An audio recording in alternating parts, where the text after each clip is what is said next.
All right, what's going on, everybody? Welcome into the 49ers Report here on Labor Day. No matter where you are or how you're tuned in, if you're working, if you're not, greatly appreciate all of you for making the show a part of your day. I'm technically off, I guess, if you look at the work schedule, but I get to talk San Francisco 49ers football. So at the end of the day, no complaints at all there. Coming your way on the show, bringing you this video from my place because there are some interesting things that we want to get to today. 49ers making a sneaky cool signing to their practice squad, and then also, according to Albert Breer, Trey Lance was a little bit bothered by Jimmy Garoppolo coming back to the Bay. Before we dive into all of the latest 49ers news and rumors items, make sure you subscribe to the channel. As I told you last week, Niners, Bears coming your way on Sunday, and we're doing a competition between Chicago Bears now and the 49ers Report to see who can pick up the most subscribers prior and leading up to week one. And the goal for this channel to get to 62,000 subscribers by Sunday. Right now, we're about 150 people away. And for those of you who haven't subscribed, you're coming across the channel for the first time. Usually we're in studio with a lot of fancy graphics. We do live shows, watch parties, videos every single day on your San Francisco 49ers. So hit that red subscribe button down below to join the largest, best 49ers News and Rumors channel on YouTube with daily analysis on San Francisco. So do want to start off with this, and this news coming across later this morning that the 49ers, after getting a visit from Buddy Johnson on Friday, they've signed the former fourth-round pick from the Pittsburgh Steelers, who was selected in the 2021 NFL Draft to their practice squad. And he visited the Bay Area on Friday, wasn't signed back to the Steelers practice squad after he didn't make that 53-man roster. As for his background, he played his college ball at Texas A&M. After that, taken in the fourth round last year. His pre-draft measurables, pretty intriguing. And of course, he's continued to add size to his frame. 4.58 40-yard dash coming out of Texas A&M, 6 foot 229 pounds. Those were his pre-draft measurables, and up to this point, really hasn't done much in the NFL. Only 2 total tackles. But what's interesting about Buddy Johnson, and this goes along with Leroy Watson, Jason Poe being added to the practice squad, it's another potential diamond in the rough. So the 49ers, they're one of the best organizations at developing linebackers. And all you have to do is look at their recent history under Kyle Shanahan, John Lynch, Adam Peters, and this regime.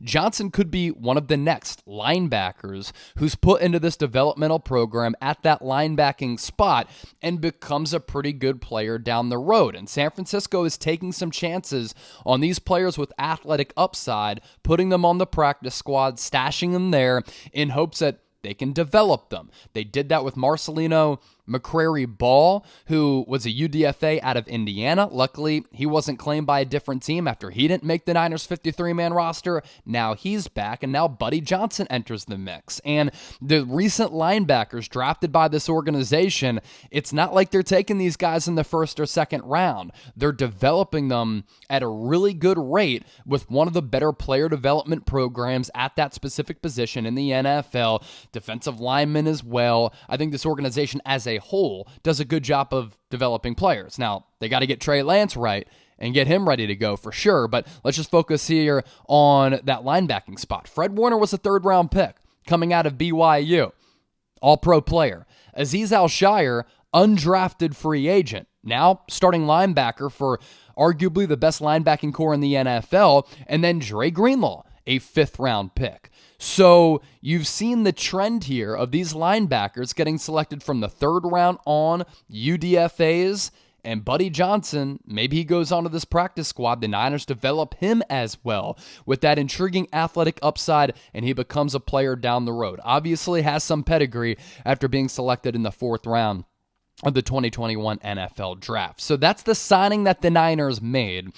Now let's get to the latest and pivot over to Trey Lance. So just want to take you through what Albert Breer said in his Monday morning quarterback column about Lance and Jimmy Garoppolo returning and how Trey Lance felt about it. He said this in part: "I think to close the book on it, the Niners' decision to renew vows with Jimmy Garoppolo is an attempt to make chicken salad out of chicken you-know-what. I can also say with confidence when the team went to its 30-year-old now backup quarterback, it did so knowing that it was working with an idea that really was not what anyone wanted."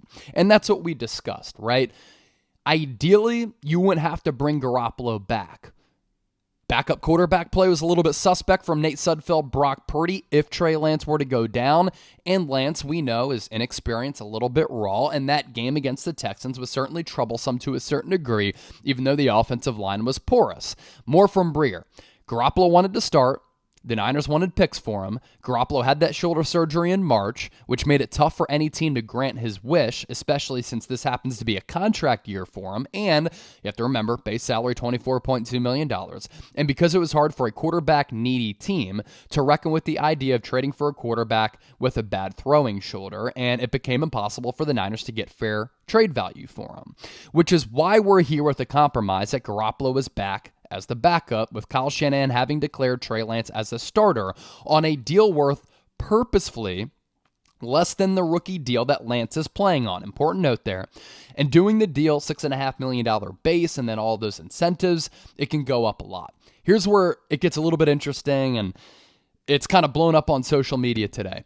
In the meantime, and if Garoppolo does get a chance to play because of injury or whatever else between now and the end of the year, there'd be no better place for him to showcase himself for 2023 than with a team and in a scheme he knows inside and out. So as we said in the mailbag last week, this is no way ideal, but I understand why the Niners would do it. There's too much on the line with the roster to worry about hurt feelings, and while I'd heard the news was, as you'd expect, a little complicated for Trey Lance to take at first, he's a smart, mature kid who I believe can handle it. Truth is, if he couldn't, you might have bigger questions about where the Niners are at that position. And I don't think there's any other way to basically talk about this than from this standpoint. One, as I said a little bit earlier, it's not ideal that they had to bring Garoppolo back because of the suspect quarterback play and because of the concerns and the questions around Trey Lance for a team that's ready to win a Super Bowl and compete for a deep playoff run right now. And if Lance were to struggle, if Lance were to go down because of an injury, the Niners would have been screwed without Jimmy Garoppolo, who now, in my opinion, is the best backup quarterback in the league, and when he's a starter, about a middle-tier guy.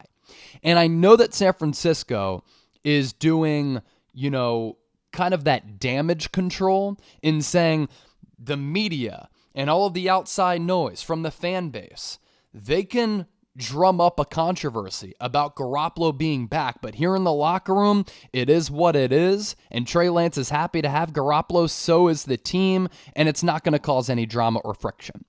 It's human nature for it to be a little bit awkward, though, and it's human nature for this to cause a little bit of drama and cause a little bit of friction, and it's also human nature for Trey Lance to be a little bit indecisive now, and looking over his shoulder, knowing that if he plays poorly, the fan base is going to be screaming for his head, which is natural because the 49ers have a great opportunity to win a Super Bowl and compete for one this year. But if you're Trey Lance, you are looking over your shoulder because of everything that Garoppolo has accomplished, because of the respect he has from the coaching staff, much of the fan base, and his teammates, and the fact that this dude plays well in the system, has won 71% of his starts, and has been a part of two teams that made it to the NFC Championship game and were up on the Kansas City Chiefs going into the fourth quarter. Of course Trey Lance is going to feel a little bit awkward. Of course Trey Lance is going to be a little bit bothered. I mean, can you imagine? It's like, really? You guys got to bring back Garoppolo? Well, Trey, we're doing it because the backup quarterback situation is a little bit lackluster, and we're a little bit concerned about your play. And if you were to get hurt, we don't want to flush this season down the drain. So I think you have to look at it in a couple of those ways, but there's no doubt for Trey Lance that, yeah, he might feel a little bit uncomfortable about Garoppolo being back. But as Albert Breer said, Trey Lance is smart. Trey Lance is mature. People rave about his character. People like his leadership.